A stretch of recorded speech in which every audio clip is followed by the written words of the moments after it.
Welcome back to another episode of the Fine Food Freedom Podcast. This is your host, Sam Previtt, and I am delighted that you are here. Now, if you are clicking on this episode, chances are you need somebody in your corner telling you that you are allowed to eat packaged foods. I've been doing a lot of content on that recently, and I realized, you know what? I don't think I have a podcast on that. So we're going to talk about that today. But before we do, I want to get into this week's Fine Food Freedom Win of the Week. This is where every single week I pick a DM that we've gotten from someone in our online community, somebody in our membership. Maybe it's a client that they shared a win with one of our providers. This week, it comes from an amazing human that did our free masterclass that we have called What the fuck is intuitive eating and how do I get started? If you're interested, you can get that for free too. You can click the link below in the show notes or anywhere on social media that our page lives. You'll see a link. Click that link. There's only one link, and then it has a bunch of buttons. And the second button down, as of right now, says Free Intuitive Eating Masterclass. As a registered dietitian and certified intuitive eating counselor, I get so fed up with the bullshit that I see all over the internet about intuitive eating. So I used to do this masterclass live month after month after month. And I should do that in the months to come. It's always fun to kind of freshen it up and do a live class. I love connecting with people all over the globe. But this is a recording of that masterclass. And so you just put your email in. I'll email it to you right away. And it is fabulous. It's a great asset to have if you're like, what is intuitive eating? Or if you just feel like you're flailing, like if you've started an intuitive eating journey and you're like, it's not working for me. I don't know what the fuck I'm doing. I'm not dieting anymore, but I don't know if I'm intuitive eating. This is a great resource for you. So here is what the DM said from somebody who did the masterclass. They said, what a great intro to intuitive eating. I'm a big fan and listen to your podcast a lot. Sometimes I struggle describing the process to clients, so hearing your rendition was so helpful. I really loved hearing how you explained the difference between desiring to have a different body and pursuing intentional weight loss. I'm a better dietitian because of you, Sam. Never stop doing what you're doing. Heart emoji. Well, that was very heartwarming to read. I am like the worst at accepting compliments and praise. So every time that I read the win of the week, if it's related to me directly, I cringe a little. So if you're a therapist, can you diagnose me? Anyways, thank you so much for this compliment. This was obviously from someone who was a dietitian too, who did our masterclass, which is so cool that other providers are learning, from our practice. And it just brings me so much joy to do what we're doing. Now, if you're someone who's like, wait, I can work with your practice. Excuse me, what? I can get support. Yes, we take health insurance. We are now licensed in 23 states, and we have 2 states that are pending. So soon to be 25. We added South Carolina. We have Ohio and Alabama in the works. I'm so excited for Ohio because I used to live in Pittsburgh. I went to Penn State, and we just have a lot of people in our community from Ohio, and we've had such a request to get this license.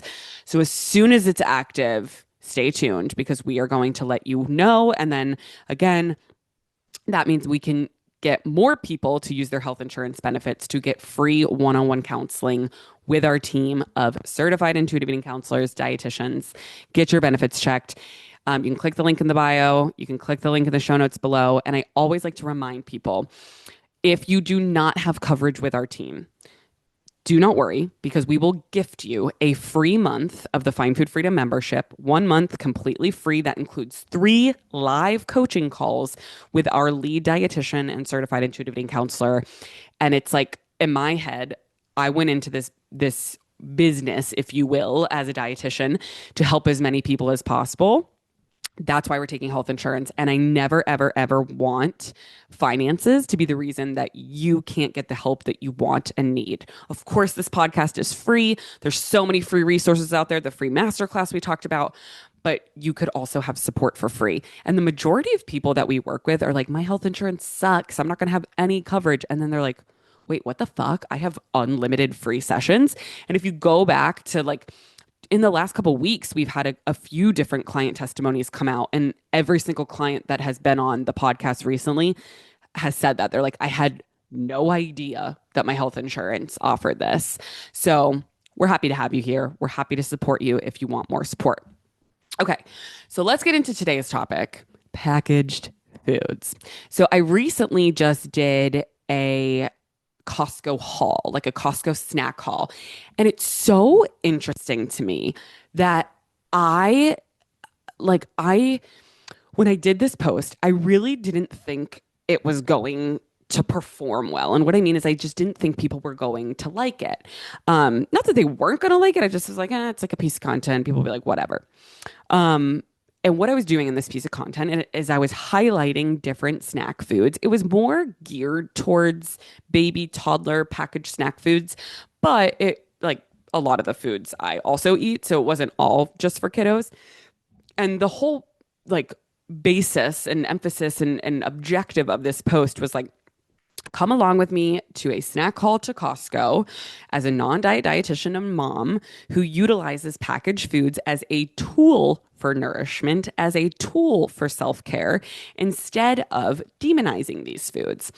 And it had such a great, turnout of people commenting and saying it was helpful and all of these things.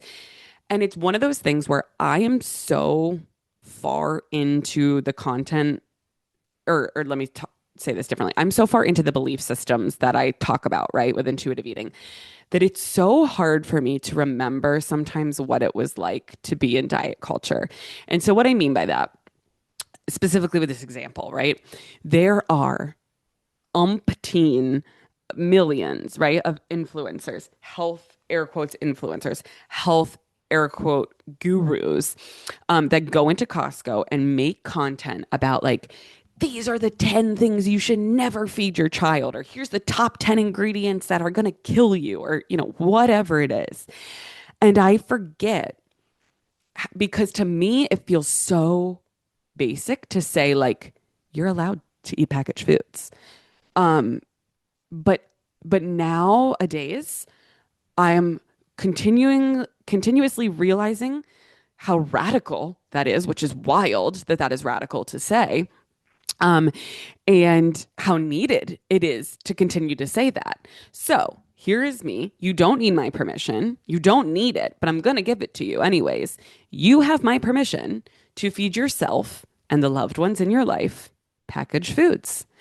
And I think I'm often met with right away from people, whether they're coming from a place of like wanting to argue with me, or usually it's more like curiosity, right? Where it's like, well, don't you think that fresh food is better? And what about all these ingredients and blah blah blah blah. So let's talk about it.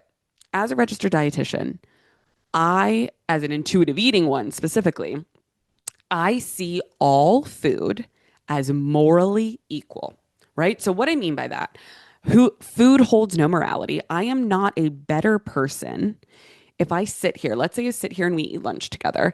I am not a better person if I eat a fully fresh chopped salad with the most organic greens and veggies and wholesome dressing made of olive oil and lemon juice and free range organic chicken and chickpeas and beans. And don't get me wrong, that I need to eat lunch right after this. I'm salivating. That sounds so good. It's so fucking hot in Florida too. It's like a crunchy, crispy salad. Sounds so good.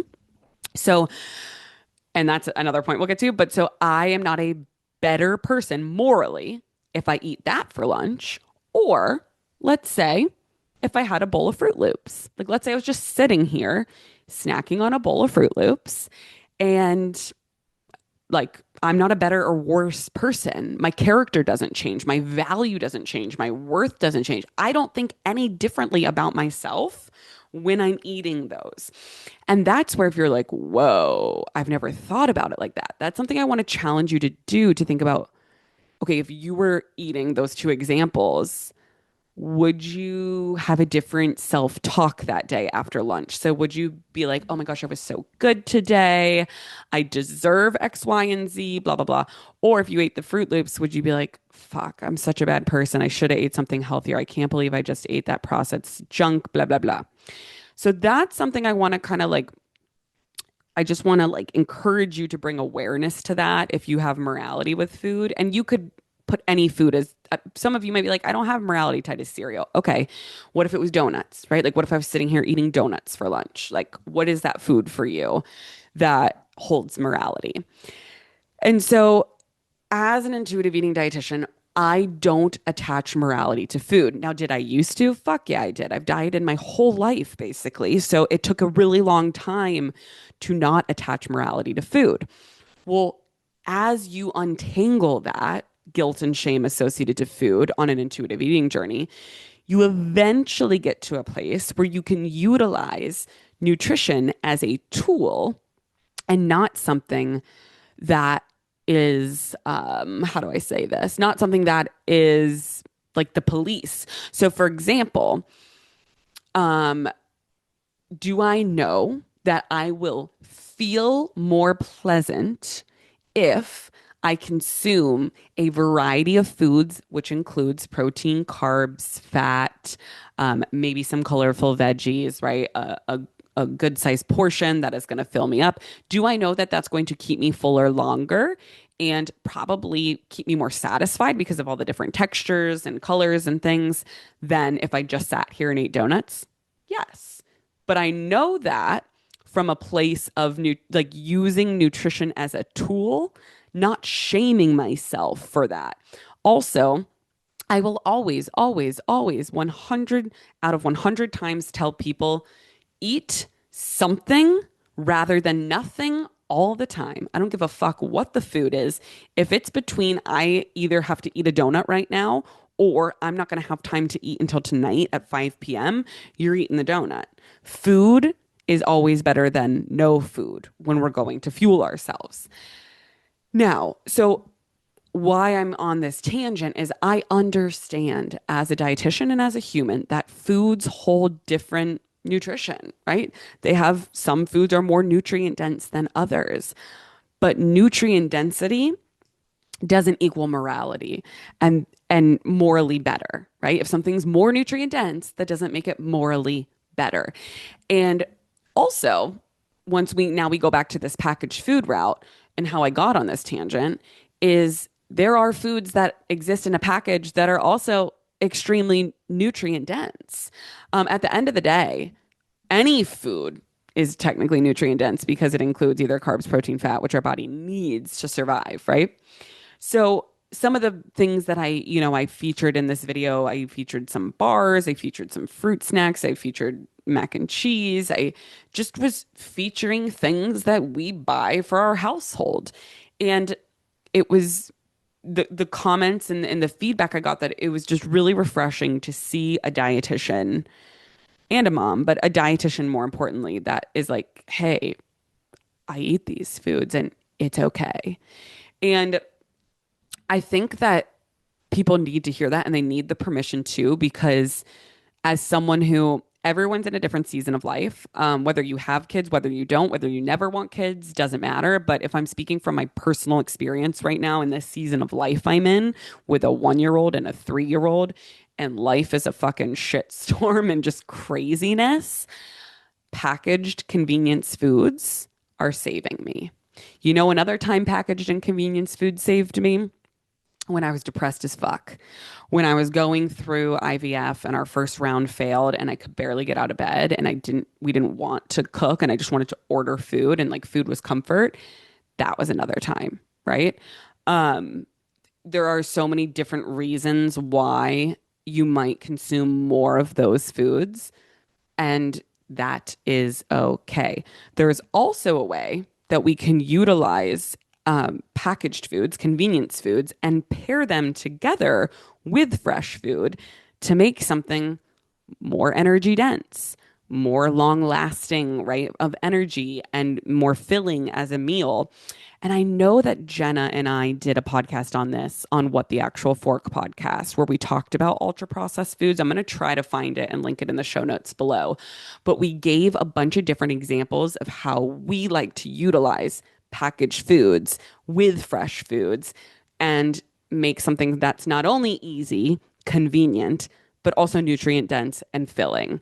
And I think that's where this idea of utilizing packaged foods as a tool to make fueling yourself easier is such a huge breakthrough. Also important to note that packaged foods are awesome because they're usually not all, right, but a lot of them are non-perishable. So whether you have a backpack, a purse, a diaper bag, a bin in your car, whatever it is, obviously, like maybe it's a desk drawer, it's someplace in your pantry, but somewhere to store these snacks, a variety of snacks for on the go, can be life changing. Because I think the majority of people that come to us to work with our team in the beginning is I hear often, I'm out of control around food. And I don't want to stereotype because everyone's situation is different, right? But a lot of times what that means when we really break it down is the person is trying to air quotes be good all day long and they're restricting usually carbs. And so they'll eat, let's say, eggs for breakfast, salad and grilled chicken for lunch, and then they get home or like finally allow themselves at 5 p.m. to eat because they're fucking starving and they'll eat everything in sight. And then they're like, see, I'm out of control. This is why I can't have carbs. This is why I can't have sweets. I'm going to be better tomorrow. I'm going to be good tomorrow. And it all starts again. So oftentimes when someone's doing that, they're just not eating enough, like throughout the entire day. But it also is really important to utilize those non-perishable snack items if you are on the go, if you are someone who works a job where you're constantly on the go. We have clients that are, ER nurses, ER docs, police officers, firefighters, you name it, people that are just constantly grocery store clerks, like people that are constantly on their feet and don't really have a lot of time to sit down and eat a meal. That is another way that non-perishable food and snack items can be so, so helpful. Um, and to that, I want to say too, I get people all the time being like, well, you're promoting, what was the post I did? I did some type of post about, it was actually pretty close to the one I'm talking about. Here it is. So I did a post that included, it was more of a political post, but I did a post saying how like basically part of our government is fear mongering Fruit Loops and some of these things when they're banning some of these dyes. And that should actually be a whole nother podcast. So we can kind of go from there. But I had people in the comments section saying like, stop promoting Fruit Loops. And I was like, I'm not promoting them. I'm telling you to stop fear mongering them. And that's a very, very different thing, right? So this goes for all packaged foods. This podcast, if you're like, I'm a raw girly, I only eat fresh foods, like to each their own, right? And please know that this is not me telling you that you have to eat packaged foods. This is me just allowing you the unconditional permission to eat any food that you want, which is what happens when you go on an intuitive eating journey. And recognize that if you do have guilt and shame associated with packaged foods, that it sure as hell going to have such a better impact on your health if you make peace with those foods versus trying to avoid them and then end up binging on them in secret and feel guilt and shame, et cetera, et cetera. So as we are, I can't even believe to say like summer is coming to an end. It's like freaking August and like a day basically. And that's insane. So now it's back to school, which I have so many thoughts on school lunches, which I want to do an episode on that as well. But please know, like, fill your beach bag, your pool bag, your vacation bags, your purses, whatever, your work drawers, like snack. Please snack. Please fuel yourself. Please nourish yourself. Please know that if you eat something from a package, you are not morally bad and you're human. And if you needed to hear this message today and you're like, holy shit, I resonate with so much of the things that you said, I would love to invite you to get your benefits checked. Please, please, please get your benefits checked. Click the link in the show notes. We would love, love, love to support you. Even if it's one session of just sitting with a dietitian and being like, here are my questions, here are my obstacles, here's my day in the life. Like, how can I nourish myself? What can I do if you want to genuinely improve your health, if you want to make peace with your body? Like, everyone's goals are so different. And we're just so, so happy that we can help. And please know that we have, as of right now, we have 14 providers that specialize in everything and anything from PCOS, diabetes, body image, intuitive eating, disordered eating, eating disorder. And we have clients that are considering or taking GLP-1s and navigating that because right now there is so much noise around that. And so more to come on that in future episodes as well. So we would love to support you. Thank you so much for listening today, and I'll chat with you next week. Bye.